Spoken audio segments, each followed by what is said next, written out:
Colegas, alumnos, amigos, este año se cumplen 14 años seguidos realizando las jornadas de fenomenología y hermenéutica, desde que el año 2004 un grupo de colegas fundó el Círculo Peruano de Fenomenología y Hermenéutica, que inmediatamente se incorporó como miembro de la OPO, Organización de Organizaciones Fenomenológicas, organismo mundial fundado en 2002 en Praga, en el mismo local en el que Husserl leyó su conferencia sobre la crisis, base de su último libro. Este año conmemoramos el bicentenario del nacimiento de Karl Marx, así como el diálogo que la tradición fenomenológico-hermenéutica en el siglo XX entabló con los problemas planteados por Marx el siglo anterior. El impacto social, político, económico y cultural del pensamiento de Marx en el siglo XX ha sido inmenso. Lo que por todos los pueblos del orbe se ha divulgado de modo generalizado de la obra de Marx es sobre todo aquella parte vinculada a su activismo político, obra y activismo reivindicados desde movimientos emancipadores indudablemente decisivos en la historia contemporánea, por un lado, pero también repudiados cuando dicha obra ha sido asociada a emprendimientos políticos autocráticos e incluso regímenes genocidas como los de Stalin o el Khmer Rouge de Pol Pot en Camboya. Pero la obra filosófica de Marx, salvo en círculos académicos superiores y democracias avanzadas europeas, permaneció para el gran público en Occidente generalmente desconocida, salvo en su forma más doctrinaria o panfletaria. Con la caída del muro de Berlín en 1989 y la creencia que empezó a difundirse desde ese momento por ciertos sectores, que con ello terminaba la influencia de Marx en la historia de nuestro mundo globalizado, Jacques Derrida señaló en Los espectros de Marx de 1993, que desde entonces, más que nunca, se volvía urgente leer a Marx. El mundo de la vida y el sentido de la historia son temas sobre los que reflexionaron representantes de la fenomenología y la hermenéutica en el siglo XX, temas que esencialmente se conectan con las preocupaciones de Marx. Ya en 1919, Arnold Metzger envía a Husserl su reciente publicación Fenomenología de la Revolución, que Husserl lee con beneplácito. Durante la década del 20, varios miembros de la Escuela de Frankfurt, interesados en rescatar el humanismo de Marx, se familiarizan con la obra de Husserl y Heidegger de modo crítico. Desde 1936, la crisis de las ciencias europeas y la fenomenología trascendental de Husserl hace público su concepto del mundo de la vida y su lectura crítica al objetivismo de la ciencia y la filosofía moderna. Herbert Marcuse acoge la crisis positivamente, la crisis de Husserl, publicada por Husserl, desarrollando su propio proyecto crítico como un intento de rescatar la subjetividad radical socialmente transformadora de Marx, sepultada a sus ojos, a ojos de Marcuse, por la Segunda Internacional, más alineada con la senda mecanicista del objetivismo histórico. Justamente el genio de la crítica de Marx a Adam Smith, desde sus manuscritos de 1844 hasta el Capital de 1867, como señala el fenomenólogo Don Welton, no consiste tanto en señalar que Adam Smith está errado, sino en destapar la esencia de la mercancía. En efecto, la mercancía no consiste en propiedades y relaciones objetivas, sino en coágulos de trabajo humano. Para Marx, el fetichismo de la mercancía es su objetivación, su esencia es el trabajo humano, y las leyes que gobiernan las mercancías son leyes de la producción humana y su explotación. Así como Marx derroca el fetichismo de la mercancía y la ve como ocultamientos del trabajo humano, Husserl es capaz de hacer explotar el fetichismo de las cosas y ver sus sentidos y significados como efectuaciones, Leistungen, de la vida del sujeto humano en vistas a intereses humanos. El propósito del giro a la subjetividad no es disolver el mundo, sino romper su fetichismo. Si se pone entre paréntesis la existencia del mundo con la epogé, en el caso de Husserl, es para ganar su presencia y abrir su sentido. Grandes exponentes de la tradición fenomenológica y hermenéutica del siglo XX hasta nuestros días, desde Heidegger y Merleau-Ponty en adelante, han encarnado este diálogo fructífero. Para estas jornadas, desde hoy hasta el día miércoles, cuyo programa se halla en la mesa de entrada de este auditorio, y espero que todos lo hayan recogido, nos honran con su presencia no solo distinguidos profesores de nuestra universidad, miembros del Círculo Peruano de Fenomenología y Hermenéutica y otros colegas, sino muy especialmente nuestros invitados internacionales, Kurt Mertel de la American University of Sharjah en Dubái, especialista en Heidegger y la teoría crítica, y María del Carmen López Sáenz, de la Universidad Nacional de Educación a Distancia, UNED, en Madrid, especialista en la fenomenología de Merleau-Ponty y en la hermenéutica de Gadamer. Bueno, los voy a dejar entonces con los primeros expositores de esta jornada, con Maribel Cuenca, primera ponente, y con Martín Rosado, segundo ponente,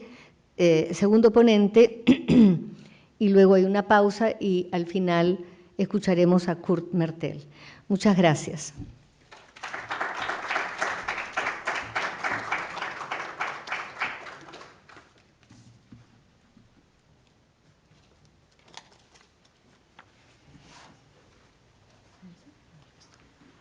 Bien, vamos a comenzar con la primera ponencia. Vamos a presentar a Maribel Cuenca.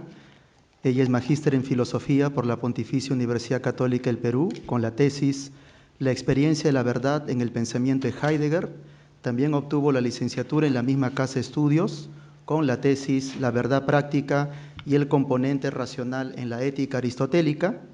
Ha sido docente en los cursos de retórica y validez argumentativa, ética e introducción a la filosofía en la misma universidad, y ahora tiene a su cargo los cursos Argumentación y Ciencia y Filosofía. Actualmente prepara un proyecto de tesis de doctorado sobre la naturaleza, el mundo y la physis en el pensamiento de Heidegger. La ponencia de Maribel se titula Necesidad y crítica del discurso, reflexiones desde la conciencia en Marx y lo público en Heidegger. Lo dejamos con Maribel. Gracias, Martín. Bueno, gracias ante todo por la posibilidad de estar acá, Rosemary, ¿no? Karl Marx y Martin Heidegger son filósofos cuya importancia radica en los análisis y diagnósticos directos que presentan respecto de sus épocas, en la crítica que ejercen en sus pensamientos y en los pedidos categóricos de replanteamiento o cambio en los que en mayor o menor medida desembocan estos. Tales puntos pueden contribuir a ensayar cierto paralelismo entre determinadas cuestiones de sus respectivas reflexiones, a pesar de que dichos filósofos alemanes se inscriben en corrientes del pensamiento diferentes. La presente ponencia se asienta en la importancia de pensar en el discurso como concepto que expresa la necesidad humana de presentar o materializar un conjunto de ideas en un todo debidamente estructurado y articulado, que debe darse a conocer en atención a los fundamentos que lo validan y que pueden justificar su aprobación y su vigencia. En esta línea se puede considerar que determinados momentos y conceptos de la reflexión de Marx y del pensamiento de Heidegger pueden aportar a perfilar y sustentar una problemática sobre el discurso y su rol en la vida en general y en el conocimiento humano en particular. De esta manera se puede intentar cierto diálogo entre estos pensadores que no se asiente definitivamente en coincidencias, pero sí en paralelos sugerentes. En la presente ponencia se partirá subrayando el factor histórico que atraviesa los pensamientos de Marx y Heidegger, es decir, la comprensión de la historia como un referente constante que acompaña sus ideas y como una especie de marco en el que se inscriben inexorablemente las mismas. En un segundo momento se destacará cómo la actuación cotidiana y constante del ser humano recala necesariamente en un aprendizaje y en un conocimiento que se esgrime y que se tiene que administrar. En este contexto se abordarán las nociones de conciencia social por un lado y de comprensión por el otro desde la filosofía de Marx y de Heidegger, respectivamente. A continuación se pondrá énfasis en el carácter polémico que se puede identificar en un conocimiento que se presenta como vigente y sobre todo en el discurso que lo traduce y respalda. En este momento, la reflexión de Marx sobre la conciencia falsa o ideología será importante, así como la preocupación de Heidegger por el dominio de un discurso público e impersonal, das Man, y la noción de extravío que éste desencadena. Finalmente, la ponencia se orientará a enfatizar el aporte de determinados elementos de los pensamientos de Marx y Heidegger en la discusión sobre la relación entre conocimiento humano y discurso y las eventuales repercusiones negativas de dicho vínculo. 1. De pensar la historia a pensar desde la historia. Con el pasar de las épocas, la actividad filosófica comenzó a atender de una manera cada vez más rigurosa y comprometida a la historia como objeto del pensar, y paulatinamente como horizonte permanente que comprehende acciones y hechos, así como teorías y conceptos. De ahí que podamos identificar a determinados filósofos que se esforzaron por entender la actuación y pensar humanos y su necesaria relación, inscritos en un largo proceso o devenir histórico que los condiciona y les otorga sentido. Entre estos filósofos hay algunos en particular que no solo evaden el sustraerse de dicha marcha histórica, sino que además reconocen y destacan que la misma le otorga sentido a los pensamientos y conceptos que esgrimen.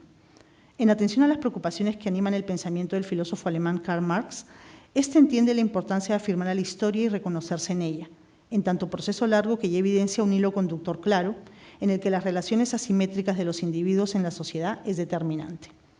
Marx reflexiona sobre esta situación y entiende a la historia como un proceso que, en tanto da señales de que se ha llegado a un momento crítico en la convivencia social, conmina a los individuos a observar, reflexionar y actuar con miras a afirmarse, finalmente como seres humanos libres. Desde esta perspectiva se llama la atención sobre el estado de una sociedad en donde una clase dominante marca la pauta de la acción y del pensamiento y se subraya la necesidad de desterrar dicha dinámica social con el objetivo de establecer una comunidad de hombres libres. Para ello se tiene que partir por entender ese ser humano que debe ser libre, lo que implica atender a la situación del hombre empírico, esto es, el trabajador inscrito en una dinámica social asentada en ciertos presupuestos y orientada a determinados objetivos, todo lo cual confluye en un discurso dominante. Entender ese ser humano trabajador es entender la praxis en la que éste se inscribe y a la que éste alimenta, entender que su vida se expresa en una actividad sujeta a necesidades básicas y a condiciones materiales, y a una dinámica productiva. Todo esto configura un escenario de relaciones sociales que parten de las diferencias, atraviesan los conflictos y consolidan las contradicciones. Con todo, la praxis es el modo principal de ser humano, pues refiere a la acción por medio de la cual el individuo produce sus medios de vida, se produce en tanto existencia material y produce a su vez las relaciones sociales que lo determinan. La praxis es la actividad que posibilita la existencia del ser humano y la vida social, es lo fundamental en la marcha de la historia. Tiene un rol protagónico. Es mucho más, pues, que un anexo a la teoría o una aplicación de la misma. El filósofo Martin Heidegger comprende el acontecer humano y la reflexión subordinada a él desde su preocupación inicial y principal, es decir, su preocupación por el ser. En función de este punto de partida, este filósofo alemán comprende la historia del pensamiento ante todo como la historia del ser, una historia que presenta momentos importantes sujetos a la atención que el ser humano otorgó a la pregunta por el ser y el pensamiento que emprendió con respecto al mismo. De esta manera, pensar la historia para Heidegger es pensar la presencia del ser y cómo la misma convocó al ser humano y determinó su andadura y su reflexión. En esta historia también se reconoce el filósofo alemán, esto es, se comprende como parte de ella y en cierto grado como expresión de la misma, en su condición de ser humano que acontece y que se esfuerza por seguir pensando el ser. Esta historia es la historia del ser humano que comenzó legítimamente pensando el ser y que se identifica con los pensadores iniciales, griegos, que fueron convocados por este y que se volcaron a pensarlo con honestidad y compromiso. Pero es también la historia del ser humano que puso al ente por delante del ser, que confundió a estos y que terminó priorizando al primero y olvidando al segundo. Esta confusión y consecuente olvido constituye una etapa crucial en la historia del pensamiento sobre el ser, una época que Heidegger comprende como metafísica. En esta se perfila y consolida el interés por el ente y la reflexión se desarrolla en función de este, lo que se expresa en la presencia de grandes y complejas teorías que animan el debate filosófico. Pero, paralelamente, la preocupación por el ser se va extinguiendo ante la emergencia del discurso sobre el ente, que se presenta imponente y dominante, capaz de resolver cualquier aporía a través de un mensaje diáfano, sistemático y compacto. El olvido del ser implica el olvido de la condición primigenia y auténtica de aquel que inicialmente lo pensó y que es el único que lo podría seguir pensando, es decir, el ser humano como Dasein. El ser humano, en tanto ser ahí, expresa la condición inicial, primigenia y auténtica de aquel como un ente que es de una forma particular y única. Ser Dasein es ser en el mundo, es decir, es ser naturalmente en un mundo que lo interpela constantemente y respecto del cual muestra apertura. El Dasein es convocado interminablemente por los entes que están en el mundo y ante esto trata de responder a dicho llamado, intentando comprender a eso que lo interpela en su verdad original, es decir, en su condición de aletheia, de desocultamiento. Lo que traduce un andar no uniforme ni lineal, sino sinuoso y confuso como el movimiento del ser del mundo. Lo que explica que en el vínculo entre el Dasein y este no se imponga el conocimiento certero, esto es el discurso que concluye, sino una posible comprensión, un decir sujeto al devenir del ser. 2. Atender a la condición humana y discurrir sobre esta, la conciencia y la comprensión. Es claro para Marx y para Heidegger que el pensamiento en general y la reflexión sobre la historia y su marcha en particular se deben asentar en el reconocimiento de la condición humana y sus particularidades. Solo sobre esa base se puede aspirar a presentar con legitimidad ideas o nociones que dan cuenta de lo que pasa en la sociedad o lo que sucede en el mundo. Pues este dar cuenta es algo natural y necesario para el ser humano, en tanto ser que vive y experiencia cosas en su vida que desea manifestar. Es propio del ser humano pensar sobre esto y, consecuentemente, contar o decir lo vivido y pensado. No es suficiente haber vivido. En un importante grado es necesario discurrir sobre eso vivenciado. La historia en general y la historia del pensamiento en particular presentan muchos y diversos ejemplos al respecto. En atención a esa acción de discurrir, en la presente ponencia usamos el término discurso, en principio, en el sentido inicial y genuino de transmitir lo vivido y pensado. Una transmisión o comunicación que se sujeta a la necesidad de hacer público algo. Porque ello es importante, porque ello supone una experiencia, pero además una experiencia que es objeto de reflexión y a la larga de cierta sistematización. Sobre esa base, el discurso se presenta como un conjunto de ideas articuladas que debe informarse para ponerse en consideración, sin desatender a su sentido inicial, esto es, sin perder de vista que este discurrir se sujeta, ante todo, a un vivir.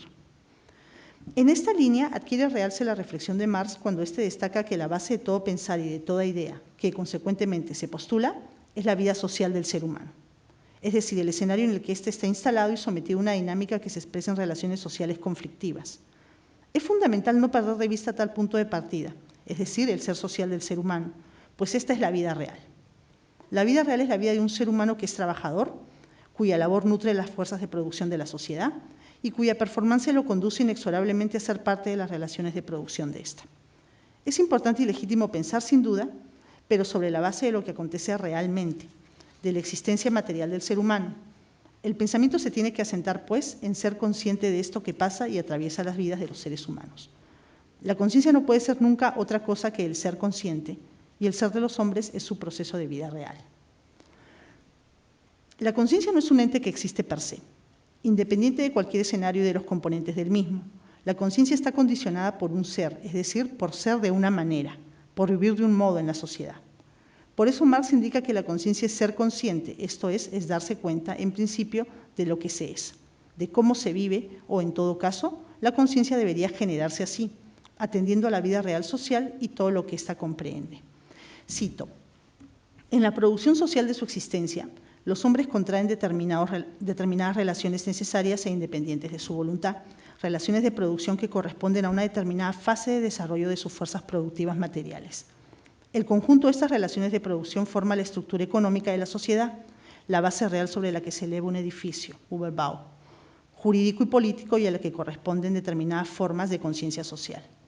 El modo de producción de la vida material determina, Bedingen, el proceso de la vida social, política y espiritual en general. No es la conciencia del hombre la que determina su ser, sino por el contrario, el ser social es lo que determina su conciencia. Fin de la cita. El condicionamiento de la conciencia respecto del ser social es lo que exige entender a esta como conciencia social. La lógica productiva que atraviesa la cotidianidad del ser humano en la sociedad es lo que permite entender a la conciencia como un producto social. Un producto que se diversifica y presenta aspectos como el político, el jurídico y el filosófico, que se construyen y desarrollan de particulares maneras, evidenciando el carácter problemático de una conciencia social cuyas distintas manifestaciones, en mayor o menor medida, muchas veces desestiman la base material real que la determina.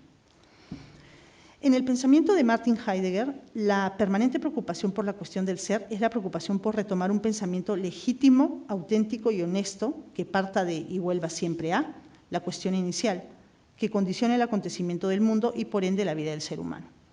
Es necesario pensar sin duda, pero este pensar tiene que responder a la pregunta por el ser, a la interrogante en torno a cómo son las cosas, a cómo marcha el mundo y de qué manera éste muestra su acontecimiento. Por eso es tan importante que el ser humano se comprenda en primer lugar como Dasein, como apertura respecto del mundo, como ser al que le sale al frente el ser del mundo y en respuesta a eso como ser que tiene que responder a dicha interpelación. Pero en este responder y proyectarse en el mundo que es, no debe dejar de atender a su ser existencia, esto es, a su condición de ser posibilidad. Hacer posibilidad de ser de muchas maneras y transitar así en esta gama de modos de ser. Sobre esa base puede y debe emprender la comprensión el Dasein, comprensión de sí que es también la comprensión del mundo en el que es, la comprensión de los diversos y múltiples entes que están en el mundo, en buena cuenta la comprensión de las cosas que pasan en el mundo. A partir de esto, el Dasein debe comprender el sentido de su particular comprensión, comprendiendo que ante todo no es un sujeto que conoce, sino un ser que intenta comprender. La comprensión del Dasein no implica la aprehensión y control de significados acerca de sí y de las cosas que pasan en el mundo. No es conocimiento, sino es un darse cuenta de que al ser un conjunto de posibilidades, una variedad de modos de ser, es iluso tratar de comprenderse plenamente. En el acontecer de su ser, el Dasein se comprende o no se comprende. Incluso muchas veces el Dasein cree comprenderse, pero no se comprende en realidad. La comprensión de este acontece como su mismo ser. Por ende, con el fin de referir de manera más fiel a la comprensión del Dasein, podríamos decir que esta es finalmente una precomprensión. Como Dasein que somos, definitivamente nos comprendemos en el sentido de la incomprensión. Comprendemos que no terminamos de comprendernos. ¿Esto evidencia una renuncia a la comprensión de la condición de su vida por parte del Dasein? Sin duda no. Más bien el pensamiento de Heidegger muestra la importancia de pensar el ser, esto es, de pensar el mundo desde cómo es él, en principio, y no desde cómo creemos que es. 3. El carácter problemático de un discurso, la ideología y el uno. Es entendible que el ser humano produzca ideas como resultado de un ejercicio racional, ideas que expresan el proceder cognoscitivo como característica humana importante. Pero es imperativo, piensa Marx, que tales ideas no desatiendan las condiciones histórico-sociales en las que se inscribe el ser humano. Si esto sucede, se perfila una conciencia en principio problemática, pues al no sujetarse esta a la existencia material del individuo y a las relaciones sociales de producción que lo determinan, devienen un conjunto de ideas que confunden, tergiversan, falsean y finalmente engañan. Esto sustenta una evaluación de estas y por ende una evaluación de la conciencia que las comprehende para determinar su legitimidad en función de su relación con la vida real material que sostiene el ser social humano. La conciencia se torna problemática cuando ésta se presenta como una especie de dimensión humana autónoma respecto de lo que es el ser humano en la sociedad. Una dimensión que, por decirlo de alguna forma, adquiere vida propia. De esta manera se presenta como un ámbito que exhibe una lógica propia y original, que esgrime paulatinamente formas sofisticadas de relacionar las ideas que comprehende, expresándose finalmente en discursos cuyos contenidos han perdido el vínculo con la vida social. Esta manera de entender y desarrollarse la conciencia se fundamenta en un grado importante, según Marx, en un momento de la división social del trabajo. Cito: la división del trabajo solo se convierte en verdadera división a partir del momento en que se separan el trabajo físico y el intelectual. Desde este instante, puede ya la conciencia imaginarse realmente que es algo más y algo distinto que la conciencia de la práctica existente, que representa realmente algo sin representar algo real. Desde este instante se halla la conciencia en condiciones de emanciparse del mundo y entregarse a la creación de la teoría pura, de la teología pura, la filosofía y la moral puras, etc. Fin de la cita. Dicha emancipación de la conciencia evidencia lo ilegítima que puede ser esta y, por ende, lo discutibles que pueden ser las ideas que la expresan y, finalmente, el discurso que la materializa. De ahí que el carácter público de su presentarse ante los seres humanos en la sociedad, sea, por lo menos, y en un inicio, también discutible. En tanto, la conciencia e ideas que lo sostienen desconocen la dinámica social conflictiva que determina la vida humana. Lo más importante, pues, no son las ideas, sino cómo éstas mantienen un vínculo con la condición social humana. Así, las ideas muestran en qué medida se es consciente de esta condición o, en el peor de los casos, si se es consciente o no de ella. Lo que conduce a Marx a observar que hay ideas que pueden expresar realmente la situación humana, pero que también se postulan ideas que evidencian una conciencia ilusoria de esta. Se piensan y transmiten ideas que presentan inadecuadamente la inserción del ser humano en el circuito productivo de la sociedad, ideas cuyo significado no se acerca fielmente a la situación del trabajador como parte de las fuerzas productivas, ideas que no traducen con verdad las relaciones sociales de producción que controlan al individuo. Ideas, en suma, que son falsas, que descansan en una falsa conciencia y que Marx reconoce como ideología. Esta comprende ideas que miran la vida real pero no la entienden de manera adecuada, y no en razón de dificultades en el proceso cognitivo, sino en respuesta a una convicción subjetiva que no se inmuta frente a las relaciones sociales contradictorias e injustas, que no se sorprende ni conmueve frente a la disposición del trabajador de sus medios de subsistencia y de los productos de su trabajo. Esto posibilita el desarrollo de una conciencia que no se altera por estas circunstancias sociales y que legitima las mismas porque las considera ciertamente naturales, expresión de un orden inconmovible. Esta conciencia es, pues, una conciencia falsa. Dicha legitimación distorsiona o representa mal la vida real, apoyada por un nutrido y complejo aparato intelectual que adquiere poder tomando las riendas del entendimiento humano. Dicho aparato se posiciona y se muestra como el fundamento que explica las condiciones materiales de la vida del ser humano y sus respectivas relaciones sociales, justificando así su validez y su vigencia. Pero en realidad, tal discurso que comunica una conciencia falsa evidencia una inversión de la vida real, una inversión del orden de las cosas, que además se debe aceptar porque expresa una dinámica natural, natural entre comillas. Ese discurso es esgrimido principalmente por la clase dominante o burguesía. Las ideas que conforman la conciencia falsa deben ser aceptadas e interiorizadas porque expresan el orden de la realidad. Esto es, traducen la situación real que congrega a toda la humanidad, a todos los seres humanos que conforman las clases de la sociedad. La ideología se presenta como un discurso que atiende y articula los intereses de todos, que expresa inmejorablemente el orden general de la vida. De ahí que se tenga que escuchar tales ideas, aceptarlas e incorporarlas, porque al explicar cómo es la realidad, le otorgan sentido a la vida en general y a la actividad productora del trabajador en particular. Aunque finalmente este conjunto de ideas universalizante se identifique con una perspectiva singular que representa los intereses particulares de la clase dominante. Con todo, lo particular se presenta públicamente como lo general, y lo más crítico es que ello se acepta como lo natural, como lo normal, pues la clase dominada no posee los medios para hacerle frente, condicionada por relaciones sociales de las que no se puede sustraer. Martin Heidegger también le otorga un lugar importante a la cuestión del discurrir, pero en atención al acontecer cotidiano del ser humano que él comprende ante todo, como ya sabemos, como Dasein.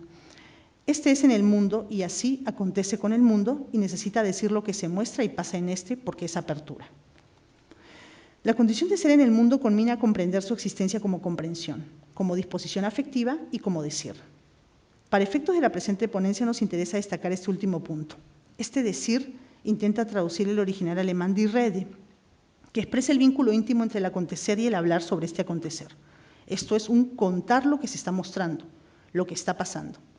En ese sentido, die Rede se traduce como el habla también. Un hablar que es mucho más que un decir oral. Es un hablar que es un discurrir en torno a lo que interpela y acontece en el mundo. Por ello, este decir es un discurso que debe ser auténtico, esto es, que debe estar sujeto al ser del mundo. Sin embargo, este decir auténtico se encuentra obnubilado por un discurso público que desde que se presentó en la historia del ser, que es la historia del decir el ser también, fue perfilándose y paulatinamente consolidándose en simultáneo con el olvido del ser y el protagonismo del ente. Este decir es un decir que se presenta ante todo ser humano, que se publica porque se asume como un discurso que entiende plenamente la condición humana y por ende que tiene que enseñar. Las ideas que nutren este discurso configuran una especie de versión oficial, entre comillas, de la situación humana, una versión que está al tanto de los últimos sucesos y acontecimientos del mundo y que por eso tiene que ser recepcionada, entendida, asumida y repetida. Se afirma el poder de el uno, das Man, es decir, la imposición de un discurso impersonal, cuyo posicionamiento se asienta en su repetición antes que en quien lo porta o lo presenta. Cito: sin llamar la atención y sin que se lo pueda constatar, el uno despliega una auténtica dictadura. Gozamos y nos divertimos como se goza. Leemos, vemos y gustamos sobre literatura y arte como se ve y se juzga. Pero también nos apartamos del montón como se debe hacer. Encontramos irritante lo que se debe encontrar irritante. El uno, que no es nadie determinado y que son todos, pero no como la suma de ellos, prescribe el modo de ser de la cotidianidad. El uno fundamenta y valida su hacerse público, su publicidad, en ciertas, entre comillas, credenciales que redundan en la inautenticidad. porque se presenta como un discurso plenamente libre de sesgos, un discurrir que al mismo tiempo condensa fehacientemente las distintas maneras de hablar o decir las cosas, ostentando así una escucha proporcional a todas las voces, en suma un decir puramente objetivo. Cito, ella, la publicidad, die Öffentlichkeit, regula primeramente toda interpretación del mundo y del Dasein, y tiene en todo razón.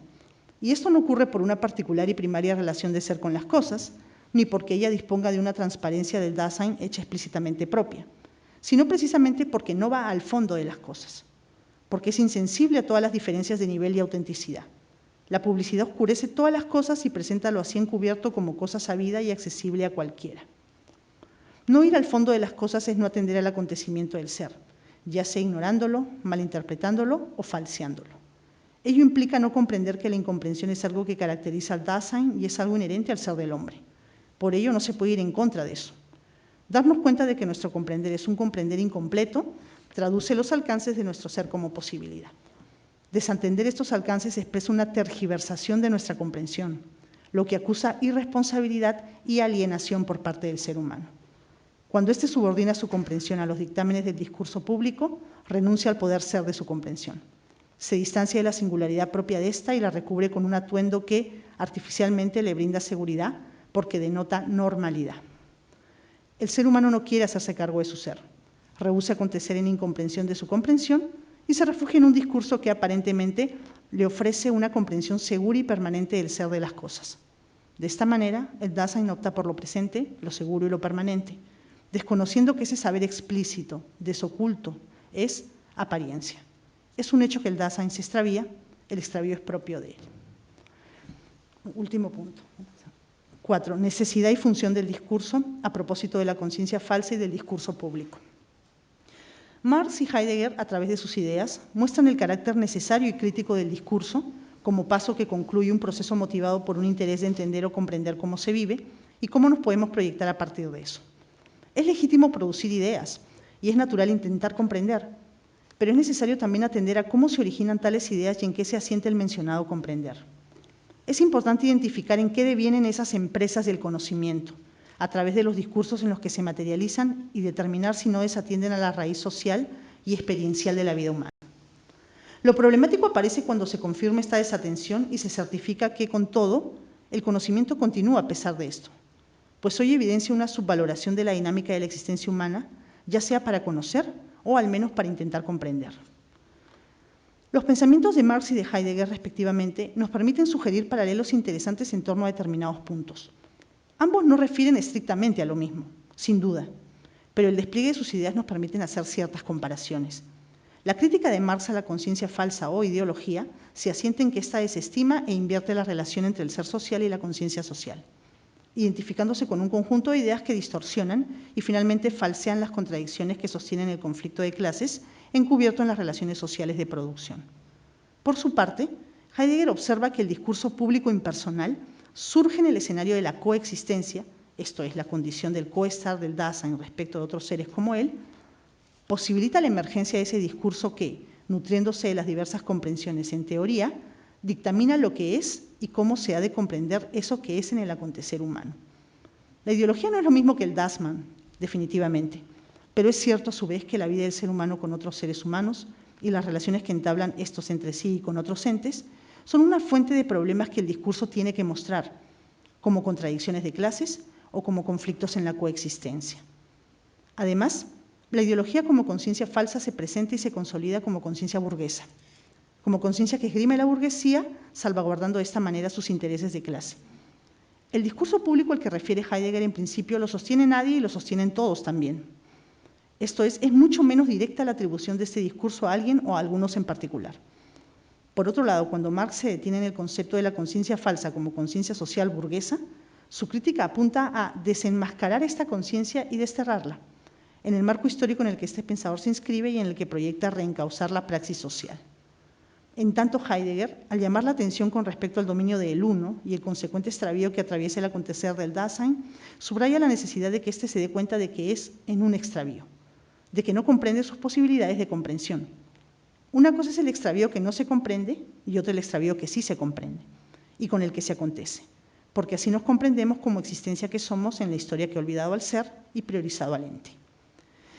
Desde Marx y Heidegger se puede reafirmar la necesidad y legitimidad del deseo de saber, en tanto éste no pierda de vista la condición real humana. Lo discutible se observa respecto de aquello en lo que deriva dicho saber.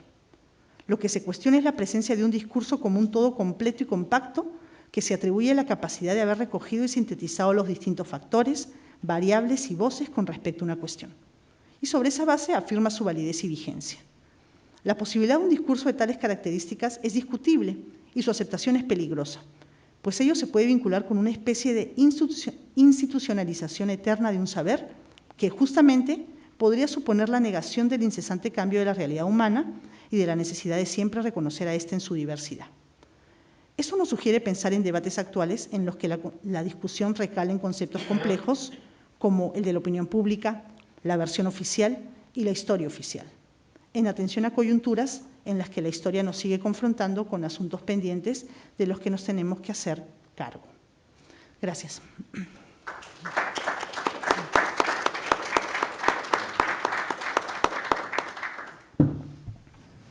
Pasamos a una ronda de preguntas. ¿Y yo, a ver? Sí, ahora. Digo que luego hay una discusión en el programa, no sé si procede preguntar ahora o… Ah, vale, ahora. Bueno, entonces,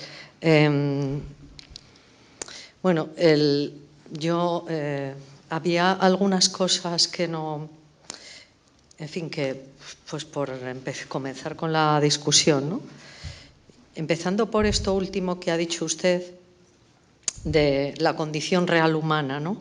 En las conclusiones que ha resaltado que lo importante es no perder de vista la condición real humana, ¿sí? Y me pregunto, o le pregunto, si es lo mismo la condición real… Primero, ¿qué entiende usted por la condición real humana? Que es fundamental y no hay que perder de vista, ¿no? Entonces, ¿qué entendemos por eso? Porque, claro… y después, si usted considera que es lo mismo para Marx que para Heidegger. Y yo le preguntaría todavía más si realmente Heidegger ha dado con la condición real humana. Y luego, por otra parte, me ha parecido que ya una cuestión más conceptual, que usted identificaba la lucha de clases de Marx con el discurrir de Heidegger, porque hablaba de la condición de los dominados, que por cierto hoy en día, en fin, ya la dicotomía esa de las clases de Marx o marxianas, yo creo que un poco ya está superada, ¿no? Porque es más compleja, etcétera. Pero me ha dado la impresión de que después de hablar de eso decía usted que y Heidegger también habla del discurrir, como si el discurrir fuera lo mismo que la lucha de clases de Marx, porque yo desde luego no veo que sea lo mismo, porque faltaría algo fundamental que a mi modo de ver es el conflicto. Y finalmente, otra cuestión un poco conceptual, el asunto de la base material. Usted ha hablado de la base material que determina la conciencia, bueno, en términos de el marxismo clásico, digamos. Pues, en fin, ¿qué entiende usted por la base material? Y también me ha parecido que intentaba coordinarlo con la definición de existencia de Heidegger, que es la de la posibilidad, ¿no? El ser como posibilidad. ¿Qué sentido, qué relación hay entre eso? Porque me ha parecido que intentaba hacer una relación entre estos dos conceptos también. Muchas gracias. Gracias. No, sí, ante todo, o alguna pregunta más, Rosemary, ¿no? Respondo, ¿no? Sí, claro.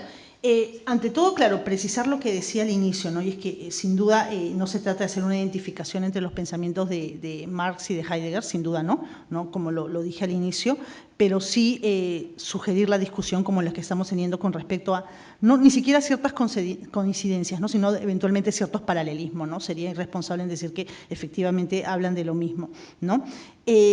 Comienzo por una pregunta que me parecía sumamente importante acerca de, en términos como que neutrales subobjetivos, ¿qué es la condición real humana para mí? ¿No? O sea, y después lo de Marx y de Heidegger, ¿no? O sea, pensando en términos objetivos más allá de Marx y de Heidegger, ¿no? Yo cuando hablo o aludo a condición real humana me refiero a una la condición misma de las personas hoy en las distintas sociedades. Las distintas sociedades que son diversas alrededor del mundo y que tienen prácticas y dinámicas particulares, ¿no? Las personas que están condicionadas por idiosincrasias, por costumbres, por prácticas en función de las diversas sociedades a las que pertenecen, ¿no? En ese sentido, en términos, digamos, objetivos o neutrales, yo hablaría de una condición real humana, ¿no? Cómo eso determina en principio lo que somos, ¿no? No en el sentido de que nos va a determinar eternamente, pero uno finalmente está anclado en algo, ¿no? En un contexto real, histórico, cultural, ¿no? En principio, digamos, intentando una definición neutral y objetiva, ¿no? En lo posible. Esa condición real humana definitivamente, y vuelvo a subrayar lo que hace un rato usted decía, no, sin duda no es la misma para Marx y Heidegger, ¿no? Definitivamente, repito, eso lo subrayo. La condición real en el caso de Heidegger es una condición que tiene que ver con el ser del Dasein en el mundo, ¿no? El hecho de que el Dasein acontece inscrito en un mundo y acontece con el mundo, ¿no? Como acontece el mundo, ¿no? Y la condición real en el caso de Marx evidentemente está vinculada con ese acercamiento empírico, por llamarlo de algún modo, al individuo, a ese individuo que está inscrito en una sociedad que de alguna manera ya está codificada con ciertas relaciones conflictivas, por decirlo menos, y contradictorias, ¿no? En ese sentido, y sin duda no son las mismas condiciones, ¿no? Repito, eso me cuido mucho, pero digamos, la insistencia tanto de Marx como de Heidegger por, valga la redundancia, insistir en que no pierdas de vista ese anclaje humano, por decirlo de algún modo, es lo que me interesa destacar, más que equiparar, ¿no? O identificar las dos condiciones, ¿no? Otra pregunta muy importante, decía usted, ¿considera que Heidegger ha dado con la real condición humana? No sé, yo creo que, o sea, no sé si alguien haya dado con la real condición humana, ¿no? En principio, pero lo que sí sé es que Heidegger, como Husserl y como todos otros pensadores inscritos en la corriente fenomenológica sobre todo, y bueno, esto que voy a decir es discutible sin duda, creo que han nutrido la discusión sobre la real condición humana con elementos interesantes. Que alguien haya dado con la real condición humana, no me atrevería a decir que alguien haya dado con eso, ¿no? Y después, aludió usted al discurrir, otra vez ahí yo ensayo una suerte de acercamiento un poco neutral y en lo posible objetivo al discurrir, ¿no? Decía hace un rato, estoy entendiendo discurrir como hablar o decir de la manera más básica posible en principio, sobre aquello que es experiencia, ¿no? Porque vivimos, experienciamos, vivenciamos y como seres humanos que somos necesitamos decir al respecto. En ese sentido discurrir, que sin duda en Heidegger puede aludir al Die Rede, que es sumamente complejo, ¿no? Y que no se identifica con, estrictamente hablando, de hecho con la ideología de Marx y con la conciencia tampoco de Marx, ¿no? Pero como repito, trato de evidenciar paralelos sugerentes, pero no. ¿Perdón? Y con la lucha de clases, ya, otro punto también que me permite precisar, claro. Ahí también intento cierto paralelo, porque claro, en la lucha de clases es clara en el caso de Marx. En el caso de Heidegger, en un momento al final de la exposición lo presentaba, Heidegger sitúa el extravío del ser humano en la condición del Dasein como coexistencia, como coestar con los otros, ¿no? En ese sentido, digamos, el estar con los otros, en términos generales y en principio, es problemático. El estar con los otros es problemático. Definitivamente eso no se equipara con una lucha de clases, sin duda, ¿no? Pero, digamos, si de ese coestar emerge un extravío, por lo menos la fuente del extravío, o sea, que es el estar con los otros, es problemática y en ese sentido este coestar es problemático, ¿no? Pero no, de hecho no se equipara con la lucha de clases. Gracias por las preguntas. A ver, Maribel, te agradezco por la exposición. A ver, agarrando el título, ¿no? O sea, necesidad y crítica del discurso, ¿ya? Entonces, reflexiones desde la conciencia, la ideología en Marx y lo público, o sea, die Rede, das Man, o sea, lo uno, el discurso inauténtico, la existencia inauténtica en Heidegger, ¿no es cierto? Se dice, se hace el anonimato de lo público. Entonces, necesidad y crítica, es decir, tú has tratado de hacer un paralelismo, ¿ya?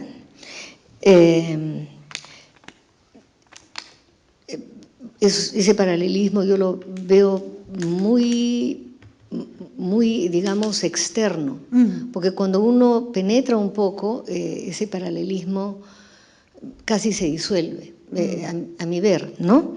Porque en Marx es clarísimo que la crítica al discurso ideológico, la crítica de la conciencia, es porque es un discurso distorsionador que invierte el proceso de vida real. ¿Y por qué es distorsionador?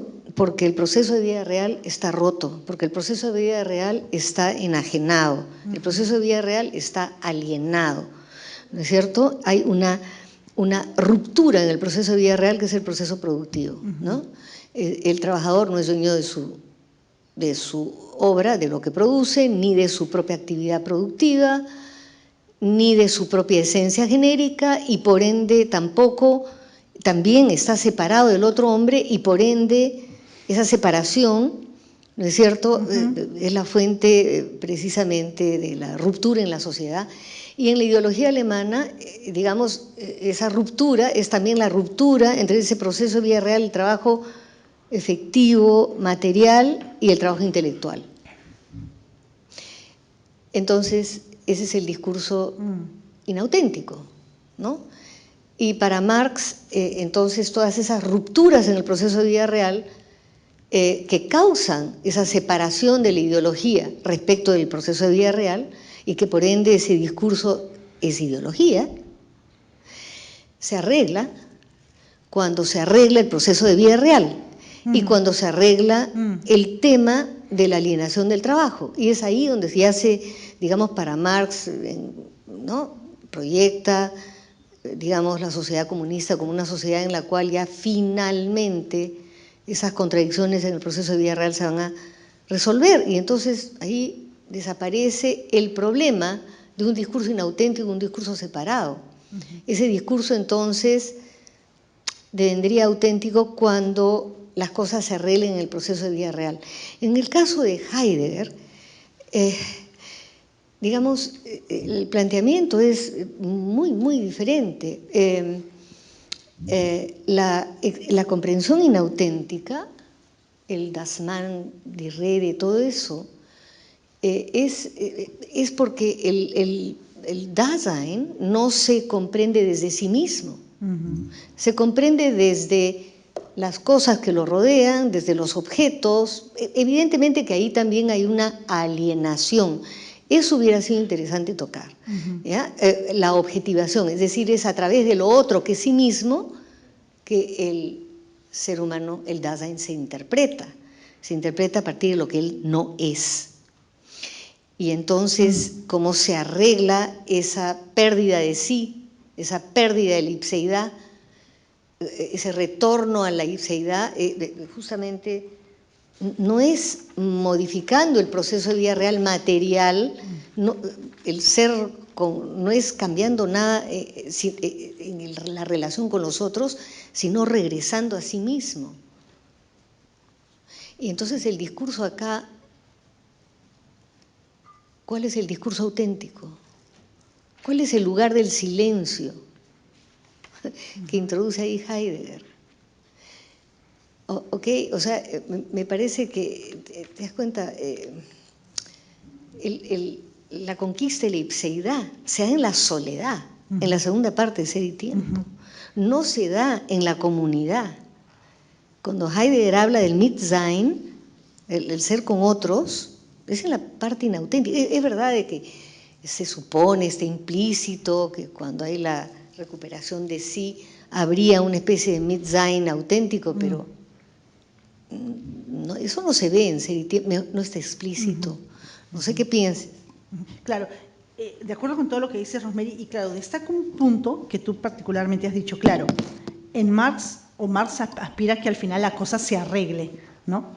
Tal cual, ahí está, ahí hay un punto clave, por decirlo de algún modo, de quiebre respecto de Heidegger. Sin duda, Heidegger no apunta a que la cosa se arregle, ¿no? O sea, como decía hace un ratito, el extravío del ser humano es propio de su condición de ser existencia, ¿no? Y es un extravío que en cierto grado traduce el acontecer del ser en la historia del ser. Entonces, el extravío, como yo decía hace un ratito, no está para arreglarse, ¿no? No es para dejar de ser extraviados, por decirlo de algún modo, sino para comprender auténticamente que somos extravío. En cambio, claramente en Marx esto se tiene que arreglar, ¿no? Se tiene que tomar conciencia de que la ideología es una conciencia falsa y esto se tiene que revertir, ¿no? En un momento de la ponencia intenté precisarlo, de repente me faltó hacerlo de una manera más enfática que, claro, efectivamente ahí, digamos, sus acercamientos a la historia se distancian totalmente, ¿no? Claro, sí, recojo lo que decías hace un rato, en Marx esto se tiene que arreglar, en Heidegger no se tiene que arreglar, se tiene que comprenderse en la incomprensión, ¿no? Comprenderse que es ese extravío en cierto grado. Gracias. Bien. Profesor. Ya no. Para la próxima será. Entonces, les pedimos con un aplauso, por favor, a Maribel. Gracias, gracias.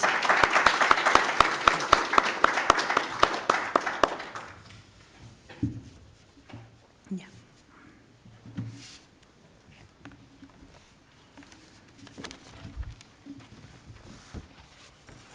Bueno, presento a Martín Rosado. Es licenciado en Filosofía por la Universidad Nacional Mayor de San Marcos y actualmente se encuentra cursando la maestría en la misma casa de estudios. Cofundador del Grupo Origen, integra también el Seminario Permanente de Husserl, dirigido por la profesora Rosemary Rizopatrón. Además, es miembro colaborador del Círculo Peruano de Fenomenología y Hermenéutica, CIFER, así como del Grupo de Investigación del Círculo. Presenta esta vez una ponencia titulada Marxismo y Fenomenología, Tran Duc Thao y Husserl. Muchas gracias, Maribel. De nada. Marxismo y fenomenología, Tran Duc Thao y Husserl. Establecer esta relación entre fenomenología y marxismo nos remite a la relación entre fenomenología, considerada heterodoxa, entre comillas, respecto a su fundador Husserl, y marxismo. Así son denominados fenomenólogos heterodoxos Heidegger, Sartre, Merleau-Ponty, Michel Henry, entre otros, que se inclinaron por reflexionar desde el horizonte marxista. Pero si se sitúa nuestra reflexión sobre el marxismo desde el propio fundador de la fenomenología, surge la interrogante necesaria. ¿Cuál es la relación efectuada directamente entre Husserl y marxismo? Este problema requiere ser aclarado al ser difundido extensamente el vínculo entre fenomenología en general y marxismo, pero no así ocurre respecto de la relación entre Husserl y Marx o marxismo, relación ausente en la bibliografía secundaria.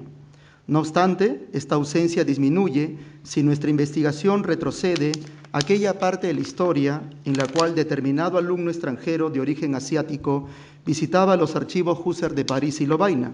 Nos referimos a Tran Duc Thao, cuyo libro fundamental, nació en Vietnam, por cierto, cuyo libro fundamental se tituló Fenomenología y Materialismo Dialéctico de 1951, en medio del ambiente agitado francés donde se discutía de fenomenología, marxismo y existencialismo.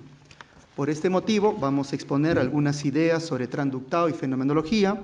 La primera parte va a ser cómo descubre Tran Duc Thao la fenomenología desde la contradicción.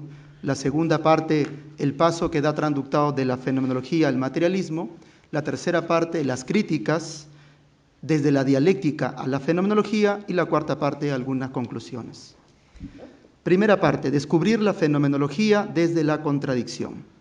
En su publicación de 1951, Fenomenología y Materialismo Dialéctico, Tran Duc Thao se interesa especialmente por aquellos problemas desarrollados por Husserl en los manuscritos inéditos para aquella época.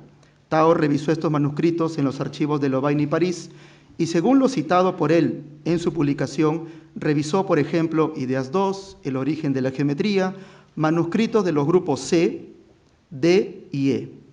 Estos escritos inéditos, no publicados en vida por Husserl, presentan problemas variados, pero aparentemente no desarrollados por él en sus obras públicas, aparentemente, como son el problema del cuerpo, la intersubjetividad, la historia, la pasividad y otros semejantes. A juicio de Tran-Duc-Tao, estos problemas a los que denomina materiales nos presentan otra imagen de Husserl y especialmente otra imagen de la fenomenología. En efecto, la fenomenología surge como crítica del psicologismo desde investigaciones lógicas, pero posteriormente en 1913, bajo la publicación del primer volumen de Ideas, Husserl se inclina por el idealismo de tipo trascendental. Esta inclinación idealista, según Tao, determinó la imagen pública de la fenomenología y de su fundador desde inicios del siglo XX.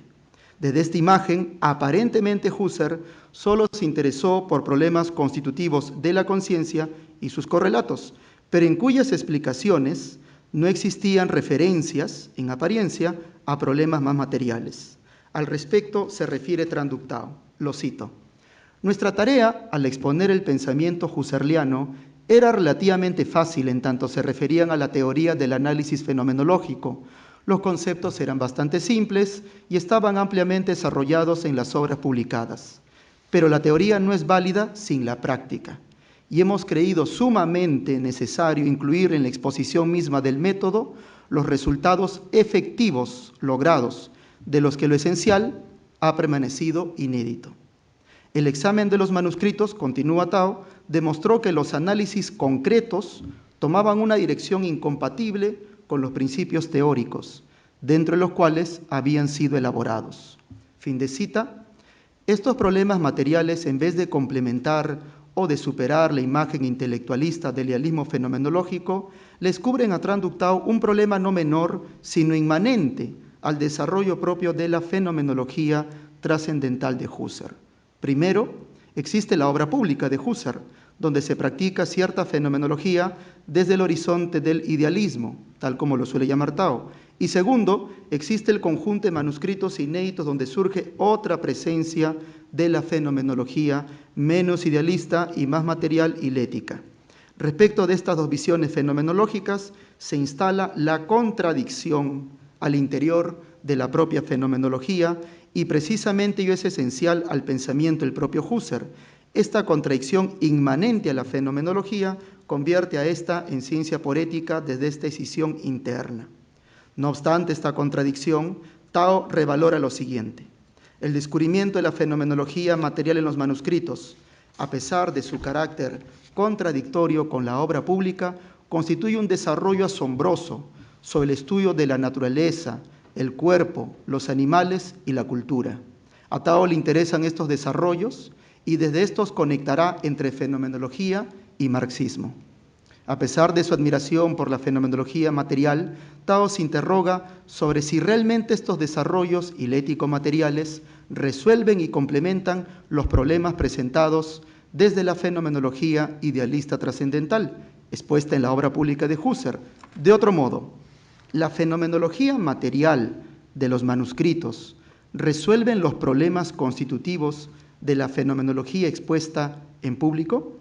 A juicio de Tran-Duc-Tao, Husserl, al desarrollar estos manuscritos, ofrece no una solución a la posición del idealismo trascendental, sino por el contrario, abre problemas. Cito a Tran-Duc-Tao: luego de largas incertidumbres y ante las descripciones efectivas que abundan en los manuscritos, hemos debido renunciar al intento de conciliar el concepto de la fenomenología con su resultado efectivamente real. La sola enumeración de los análisis concretos que damos en el último capítulo de la primera parte del libro de Tran-Duc-Tao implican una ruptura total y definitiva con los principios fundamentales de la doctrina. Fin de cita. Paso entonces a la segunda parte de la fenomenología al materialismo. Fenomenología y materialismo dialéctico de 1951 se divide de doble modo. Primero se expone qué es el método fenomenológico y su desarrollo. Y luego en la segunda parte, ya propiamente Tran-Duc-Tao expone su visión del materialismo dialéctico desde el marxismo. Nos interesa ver cómo Tran-Duc-Tao concibe a la fenomenología. En lo esencial, la ve como un conjunto de etapas que se diferencian dialécticamente. En términos de Tao, se diferencian por medio del sobrepasamiento dialéctico. Ir de investigaciones Luego, a ideas 1, un sobrepasamiento dialéctico. Este sobrepasamiento se observa en la evolución de Husserl. Cito a Traductao.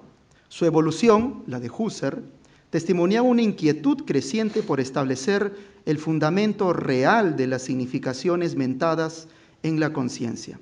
Se revelaba el sentimiento cada día más profundo de la futilidad en que están oscurecidos los valores tradicionales y el famoso imperativo vuelta a las cosas mismas significaba el sentido de una vuelta a las realidades sensibles del mundo de la vida.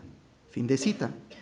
A continuación y de modo breve expongo la visión que Tao posee de la fenomenología de Husserl. Primero, es necesario declarar que él, Tao, al iniciar su descripción, se fija en algunos textos publicados: Filosofía y la aritmética, Investigaciones lógicas e Ideas 1. Considera que estos conforman la etapa idealista de la fenomenología, donde los problemas son la crítica al psicologismo y escepticismo en contraposición a la tesis sobre el carácter ideal de los entes lógicos, o el problema de la conciencia, descrito en Ideas 1. Precisamente, Ideas 1 conforma el desarrollo último de esta fenomenología idealista trascendental y estática. Pero antes de ingresar a la segunda etapa, que es la genética inmaterial, antes de ingresar a esa etapa, Tao se refiere, y no de modo azaroso, a Eugen Fink, quien a su juicio, al defender a Husserl de sus críticos contemporáneos en 1933, críticos neocantianos, nos permite entender el proyecto realmente radical de la fenomenología, desde esta defensa de Eugen Fink, al conducir la interrogante por la constitución del objeto hacia la constitución del origen del mundo. Este recurso a Fink en Traductao no es azaroso. Cabellé, asesor de tesis de Tao, al recibir el informe de este señala, cito a Cabellé: Tao me ha hecho una excelente memoria sobre Husserl, un Husserl un poco hegelianizado o finkesiado, fin de cita. Así, si Fink se introduce en el pensamiento de Husserl, no menos y vía Fink, nos es posible indicar la presencia de Hegel en el pensamiento de Tao sobre Husserl, que veremos un poquito más adelante. La segunda etapa, ya ingresando a la etapa genética, es por el contrario genética y material y posee un mayor valor debido a su descubrimiento del fundamento originario de cualquier desarrollo de conciencia y de cualquier constitución objetiva de ser o ente. Los textos en los cuales desarrolla Husserl estos problemas son, según Tao, Ideas 2, texto que también es revisado por Merleau-Ponty, compañero y maestro de Traductao, como ya señalé, El origen de la geometría, manuscrito C y otros del grupo D y E. Pero el estudio de Tao no se limita a mencionar temas materiales estudiados por Husserl, como la sensación, la impresión, el cuerpo, la naturaleza, etc., sino además le interesa sobremanera la génesis de la experiencia material de los individuos, es decir, la historicidad de la experiencia material de la conciencia. Observa así en Husserl la combinación entre estudios materiales, los cuales complementan y superan en sentido dialéctico, a juicio de Tao, la primera etapa, y estudios genéticos, los cuales permanecerán en el pensamiento tardío del filósofo de Vietnam. Sin embargo, Tao no se restringe a ofrecer la descripción del método fenomenológico o cuáles son las etapas del pensamiento de Husserl ya mencionadas, o menos se limita a ofrecer y mostrar el valor material y genético de la exposición fenomenológica. En efecto, el valor de Tao en el desarrollo de la fenomenología en Europa, no obstante su condición de exiliado y oriental, no solo reside en ser un primer exponente y difusor de la fenomenología husserliana en Francia, sino además su valor teórico reside en la visión personal que asume de Husserl. Esta visión sui generis de Tao sobre Husserl reside en el uso del pensamiento marxista y específicamente en el uso del materialismo en su dirección dialéctica. Antes de ingresar a la visión dialéctica del pensamiento de Husserl, es necesario interrogar cómo concibe Tao la noción de materialismo dialéctico. Respecto al uso dialéctico, Tao lo asocia a otro término, sobrepasamiento. Lo dialéctico así es el movimiento de trascendencia o superación en cuanto a sobrepasamiento, y respecto de lo material, Tao coloca su materialismo en oposición no solo respecto del idealismo, sino además respecto del materialismo realista o mecanicista, al cual denomina materialismo abstracto. Esto permite a Tran Duc Tao diferenciarse del materialismo ortodoxo soviético que mencionaremos en las conclusiones. Tras esta explicación, nos es factible explicar, ahora sí, la visión materialista y dialéctica del pensamiento de Husserl. Primero, en relación al aspecto materialista, Tao se refiere al estudio genético del desarrollo de la conciencia, desde niveles materiales básicos. Por este motivo se refiere a los siguientes niveles, de igual manera como en el pensamiento genético de Husserl. Primero, el nivel de la naturaleza material, de donde emergen no solo los organismos básicos. Tao se refiere a algunos organismos, espongiarios, pólipos, medusas, celenterados y otros. Luego de ello surge la emergencia o emergen los animales, entre los cuales Tao cita cocodrilos, chimpancés, gatos, perros, cuyo estudio le interesa desde el comportamiento. Tras este estrato animal, luego del orgánico y como base la naturaleza, surge la conciencia humana, cuya historia personal interesa a Tao y por ello su recurso a Piaget, desde el cual investiga la génesis del lactante y más específicamente la mentalidad y conducta del niño. Este conjunto, según niveles o estratos, se refiere a la génesis total de la naturaleza y de la conciencia, pero nos resta investigar cómo la conciencia se correlaciona con la naturaleza. Pasamos a otra explicación. La naturaleza, a juicio de Tao, no solo es contenido de vivencias. Nuestra relación con aquella no es por medio de la conciencia exclusivamente, sino a través del comportamiento, el cual se dirige no a objetos, sino a útiles. Por ello, Tao repite constantemente el término comportamiento y no únicamente vivencia, y desde esta diferencia se dirige a la realidad práctica de cualquier conciencia. En efecto, el uso de útiles se desarrolla, cito a Tran Duc Tao, fuera de la conciencia, en la realidad del comportamiento, como una consecuencia objetiva de las condiciones materiales del uso del útil. Fin de cita. En esta explicación de los niveles de fundación de la realidad, Tao se refiere, como se observó, a la naturaleza, al animal, luego al trabajo con útiles, además del uso del lenguaje. Estos niveles generales expuestos por Tao no solo nos demuestran el uso del pensamiento genético fenomenológico, sino además el recurso a otras ciencias, como son la biología, la etología, la psicología animal, la psicología genética de Piaget, entre otros.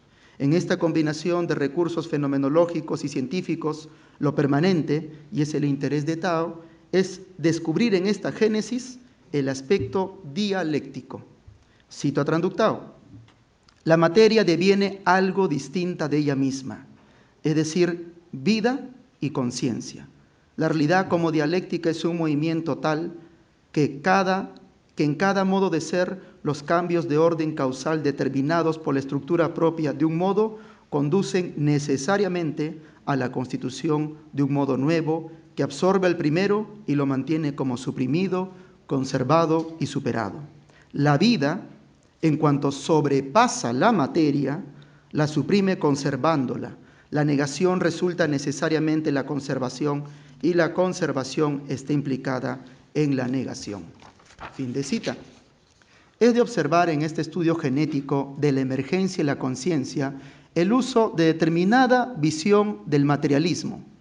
No es el materialismo aplicado únicamente a las clases sociales o a las relaciones de formación productiva, sino por el contrario, es el materialismo aplicado a la conciencia, al ser humano, a la génesis del ego, del individuo, hacia su realización sensible, corporal, práctica, lingüística y socioeconómica. Específicamente, el nivel social es estudiado si me refiero a lo socioeconómico, este ámbito es estudiado desde las relaciones productivas del capitalismo burgués, cuyas mistificaciones separan a la conciencia de la trascendencia o realidad material, a diferencia del nivel de surgimiento del proletariado, donde lo trascendente se asume en su realidad material con la participación de todos. Esta referencia a un materialismo aplicado a la conciencia del individuo podría denominarse materialismo humanista. Cito a Traductao: el materialismo dialéctico aporta la auténtica realización de esta vuelta a lo concreto. La familiaridad originaria del hombre con la naturaleza se restablece así. Fin de cita. A su vez, otro aspecto relevante en este materialismo, aparte de su carácter humanista, es su carácter genético. Al contrario del recurso a leyes eternas en el universo material, Tao apela a la génesis o movimiento según niveles de fundación, las cuales a su vez nos remiten al carácter histórico de cualquier génesis, en especial el de la conciencia. Este valor a lo histórico, por lo demás, incide en el interés de Tao por los orígenes, por su visión retrospectiva, a diferencia de visiones marxistas, cuya visión de la historia es lineal y progresista. Y no menos interesante en este materialismo es el recurso a Hegel, de cuyo pensamiento le interesa el nivel de la dialéctica de la naturaleza. Desde esta visión, su atención a la dialéctica de la naturaleza se opone a la lectura que tiene Kojev de la fenomenología, quien solo se centra en el aspecto antropológico. Paso a la tercera parte, que es la crítica de la fenomenología, superación dialéctica. Tras esta visión dialéctica materialista de las etapas de la fenomenología de Husserl o de la génesis material de la conciencia, como otros conceptos como acción o sociedad, nos es necesario interrogar sobre cuál es la conclusión extraída por Traductao sobre la fenomenología de Edmund Husserl tras su uso bajo el marxismo. De otro modo, ¿cómo juzgar a la fenomenología desde la visión marxista adoptada por Tao? Este interrogante se contesta de triple modo. Primero, es necesario interrogarnos sobre lo siguiente: ¿desde qué tipo de marxismo juzga Tao a la fenomenología? El marxismo adoptado por Tao se distancia del marxismo ortodoxo soviético de aquella época. Escribe además un texto sobre la filosofía de Stalin, donde critica directamente el régimen stalinista. Eso es por un lado. Segundo, ¿cuáles son las obras de Husserl juzgadas por Tao? La fenomenología es juzgada desde lo publicado y desde lo inédito de sus escritos, lo cual conduce a Tao a escindir el proyecto fenomenológico en dos vertientes: etapa idealista, estática, publicada, y etapa genética, inédita. Tercero, la contradicción es esencial al pensamiento de Husserl. Esta visión dualista de Traductao lo conduce a su vez a ver en el pensamiento de Husserl contradicciones internas, dialécticas. Sin embargo, desde esta propia visión dialéctica sobre el desarrollo de la publicación de las obras de Husserl como de su pensamiento, Tao reconoce en él la elaboración de problemas esenciales. Así, la fenomenología ofrece problemas fundamentales, pero, y esta es la opinión de Tao, solo son resueltos plenamente desde el marxismo materialista. No es, bueno, también tiene una cita sobre Marx, sobre los problemas, que no lo he colocado, pero mejor me voy directamente a la cita del propio Tao. Cito a Tao: el mérito principal de la fenomenología fue haber liquidado definitivamente el formalismo dentro del horizonte mismo del idealismo y haber planteado todos los problemas de valor sobre el terreno de lo concreto. Pero lo concreto solo puede describirse correctamente en el movimiento efectivo de sus determinaciones materiales, o que implica una liberación total, lo que implica una liberación total y el pasaje a un horizonte radicalmente nuevo. La evolución del pensamiento husserliano testimonia la aspiración constante del idealismo hacia ese contenido real. Esa dialéctica lo conduce a Husserl a temas materiales, que solo la dialéctica materialista define en su auténtico concepto. Fin de cita. Tras estas críticas y alguna exposición breve sobre el materialismo dialéctico de Traductao sobre Husserl, voy hacia las conclusiones. Primera conclusión, sobre los contemporáneos de Traductao. La relación entre marxismo y fenomenología no es azarosa en Francia a mitad del siglo XX. No solo Traductau, sino además Merleau-Ponty y Sartre realizan síntesis entre ambas posturas. Sin embargo, Tao se distancia del existencialismo en específico y de Heidegger. Otro no menos criticado por él es Kojev, cuyas clases inspiraron a esta generación. Esa es la primera conclusión, sobre los sucesores de Traductau. Entre algunos sucesores, como Louis Althusser y otros franceses, quisiera mencionar el caso de Derrida. El caso de Derrida es relevante, ya que, por ejemplo, en su libro de Derrida, El problema de la génesis en la filosofía de Husserl, se ve no solamente la presencia de Husserl, sino la idea dialéctica. Si revisamos el libro, vamos a ver que en las exposiciones de Derrida sobre temas husserlianos aparece la palabra dialéctica constantemente en este texto de Derrida sobre Husserl. Tercera conclusión, sobre ortodoxia y heterodoxia. El uso del materialismo dialéctico, en vez de convertir a Tao en representante del pensamiento soviético ortodoxo, lo instaura por el contrario como renovador del materialismo, al ser este analizado desde la fenomenología o desde Hegel. Por cierto, Traductau escribe un libro que se llama Materialismo de Hegel, además de sus críticas al materialismo realista o abstracto y de sus críticas al materialismo ingenuo o dogmático propugnado por Stalin en una obra que Tao publica, La filosofía de Stalin. Cuarta conclusión, sobre la actualidad de Traductau. Como señala Benoit, en un evento realizado por el centenario del nacimiento de Tao en la Universidad de la Sorbona, los esfuerzos de este no solo se dirigen a relacionar fenomenología y marxismo, sino además fenomenología y ciencia. Desde este horizonte, Tao resulta ser uno de los primeros en naturalizar la fenomenología, una naturalización de la fenomenología trascendental a recurrir a experimentos y discursos científicos. Y quinta conclusión, Marx y Husserl. Tao, Enzo Pazzi o Ludwig Landgrebe también se refirieron al marxismo desde la fenomenología y desde Husserl. Sin embargo, el propio fundador, Husserl, indirectamente se refiere al marxismo al declarar, entre otras expresiones, que el ideal ético y social no es un mero interés particular, sino, lo cito a Husserl, una unidad comunista de voluntades en oposición a una unidad imperialista. Fin de cita. Es decir, continúo citando a Husserl, no mirar ni llevar la vida como un negocio, lo cual es mortal de todo capitalismo, de toda acumulación de sinsentido de haberes. Fin de cita y gracias.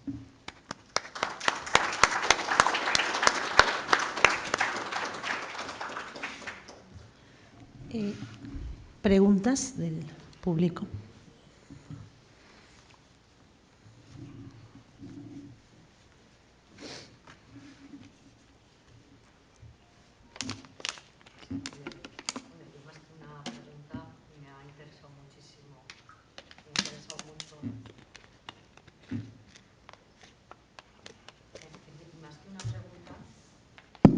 Sí, me ha interesado mucho su ponencia, y presupongo que va a continuar por ahí.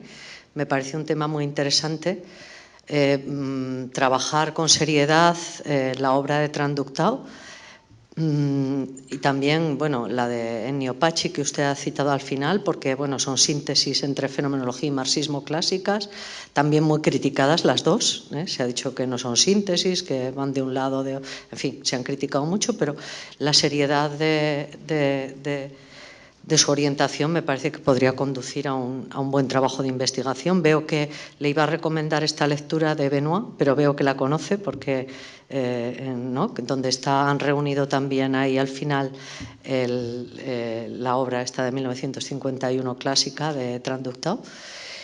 Veo que la conoce y, en fin, la tesis esta de la naturalización ya en 1951 de la fenomenología, que es discutible, que yo pienso que si usted va a investigar en esto puede ser un punto también de discusión confrontado con otros autores, porque usted ha planteado unas conclusiones muy breves, pero muy punteras, diría yo. Yo le animaría a seguir por ahí, ¿verdad?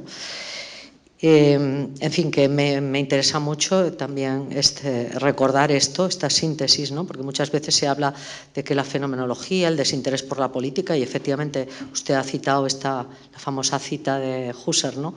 La sociedad comunista, ¿no? O comunitarista, diría yo mejor, pero es muy interesante también trabajar ahí. En fin, trabajar de una manera dialéctica, ¿no? Fenomenología pero hay una cosa que sí que no sé si la ha pensado usted, y es que, aunque ha subrayado que el materialismo dialéctico de Traductao tiene una especificidad, ¿no? Y lo ha hecho muy bien, de una manera muy concreta, y ha subrayado su interés por la historicidad, ¿no? Lo que me extraña, lo que no acabo de comprender es cómo Traductao mantuvo la idea, el título, el materialismo dialéctico, porque, por ejemplo, Merleau-Ponty dice que, que el materialismo dialéctico, Marx nunca habló del materialismo dialéctico, fue Engels, y Merleau-Ponty directamente dice que no hay un materialismo dialéctico, o sea, que la materia no tiene dialéctica. En todo caso, lo que le atrajo del marxismo fue el materialismo histórico, o sea, que en fin, ese trabajo con la materia y tal. Entonces, me resulta raro que Traductao, siendo de esa generación, viviendo eso también, que por cierto, luego volvió a Vietnam, usted es de esos autores que yo creo que la biografía junto con la obra es fundamental, es como Arendt, en fin, que son autores que hay que recurrir a la biografía no como relleno, sino como usted alguna cala ha hecho ahí. Pero me parece raro que mantenga eso de, aunque usted ha subrayado muy bien que no es un materialismo abstracto, que él quiere llegar a la filosofía concreta, como Marcuse, pero no vía Heidegger, sino vía Husserl precisamente, pero me parece raro que mantenga el título, no sé, ¿tiene usted alguna idea de...? Es una curiosidad, ¿eh? Muchísimas gracias por sus palabras. La pregunta también interesante. Uno en estos tiempos ve la palabra materialismo dialéctico y suena extraño. Suena extraño porque el marxismo, tal cual lo pensó Marx, está vinculado propiamente a materialismo histórico. Ahora, materialismo dialéctico creo que propiamente no lo mencionó Engels, sino creo que menciona algo así como dialéctica material. Claro, pero son distinciones más, distinciones menos. Y es una buena pregunta, ¿por qué continúa Traductao pensando en el materialismo dialéctico? A diferencia de Sartre, a diferencia de Merleau-Ponty y a diferencia de Coyep, porque el intercambio epistolar entre Traductao y Coyep se centra propiamente en la cultura, en el espíritu, en la conciencia, y entonces Traductao le reprocha, ¿y qué ocurre con la base de la naturaleza? Es decir, si pensamos el materialismo dialéctico, tal vez nos suene rancio, pero si lo pensamos de que Traductao está pensando en la naturaleza, está pensando en una base como la base, Husserl también se refiere a la tierra, como una base universal, básica, antigua, primitiva, sobre el cual se da la cultura, etcétera, etcétera. Entonces, y tal vez por ese lado materialismo como naturaleza, pero ¿por qué sigue viéndolo dialécticamente? Uno puede pensar en Engels o el marxismo soviético, sería lo más natural pensarlo así. Pero si lo pensamos desde Hegel, la dialéctica, si en realidad este materialismo dialéctico está siendo pensado desde una dialéctica hegeliana en relación a Coyep, y no propiamente Stalin, porque quien más dogmatiza el materialismo dialéctico es ese famoso libro que no recuerdo de Joseph Stalin. ¿No? Él convierte en una ortodoxia, en una cuestión de doctrina, de partido, y ahí se ve pues la función de Traductao por criticar a Stalin, distanciarse de él. Y además es un materialismo dialéctico que no solamente es material, sino histórico, y es una historia del pasado, cosa que a los marxistas de la época no les interesaba recuperar. Más aún, Traductao en Vietnam es juzgado, sometido a un juicio de autocrítica, porque analiza una obra de arte vietnamita que habla de la época romántica antigua, preburguesa, y lo juzgan por ser un romántico, por ir al pasado, que no es lo que interesa al proyecto marxista ortodoxo. Entonces, de repente, habría que leer a Traductao desde Husserl, desde Coyep, y desde esta visión más genética. Yo sigo pensando que la naturaleza es un tema básico y la dialéctica medio hegeliana. Gracias, Martín. Bueno, a mí me ha interesado muchísimo también la ponencia. Cuando hace varias décadas empecé a trabajar Husserl, me encontré con ese libro, Fenomenología y Materialismo Dialéctico, y me ayudó para empezar también a leer a Husserl. Antes de tener una formación formal, ¿no es cierto?, en la fenomenología. Y el hecho que lo hayas rescatado me parece extraordinario. Ahora, es contemporáneo a Merleau-Ponty, hay muchas cosas que a mí me hacen recordar a Merleau-Ponty. Y claro, en 1951, cuando publica esto, es antes, bueno, ya había empezado la Husserliana, había publicado las meditaciones cartesianas, pero todavía no había salido la crisis. Ahora, tú mencionas de que él había conocido varios manuscritos de DCE, había conocido los manuscritos de Ideas 2, igual que Merleau-Ponty, el origen de la geometría, igual que Merleau-Ponty, ¿no es cierto? Toda esta cuestión genética, bueno, investigaciones lógicas, Ideas 1, eso era lo conocido, pero mi pregunta, una pregunta es, ¿llegó a leer La crisis de 1936, publicada en Belgrado? Porque eso no lo has mencionado.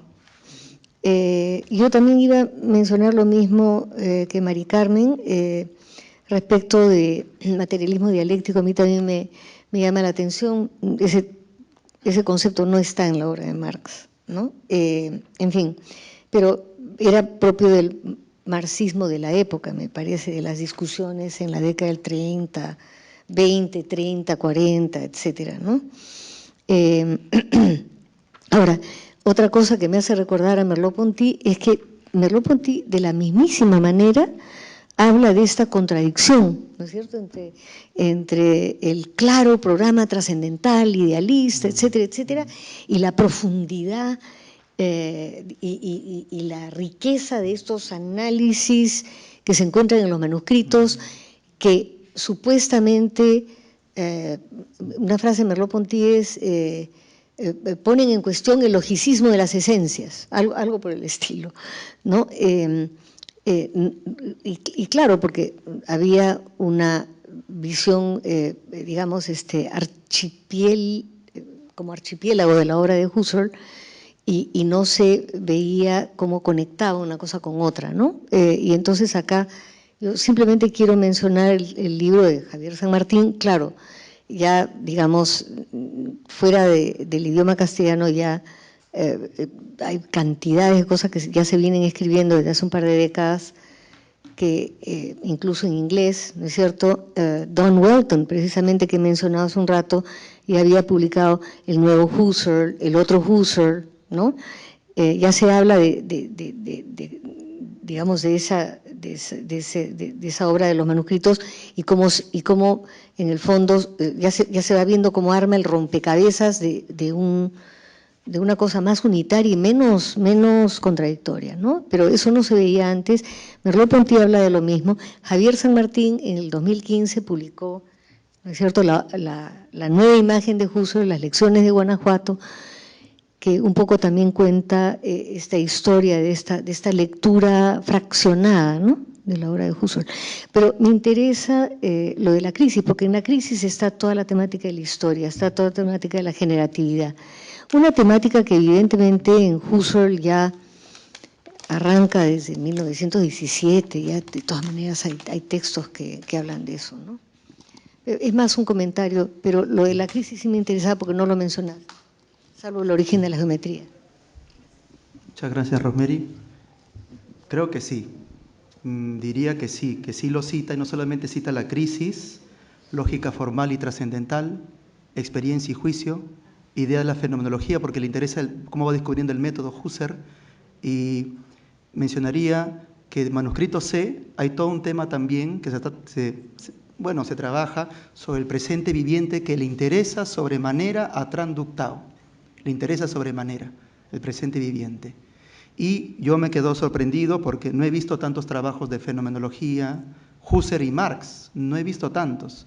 Y creo que ahí veo un riesgo y, digamos, una visión muy personal, pero también un riesgo en hacer esos vínculos entre marxismo y Husserl directamente, ¿no?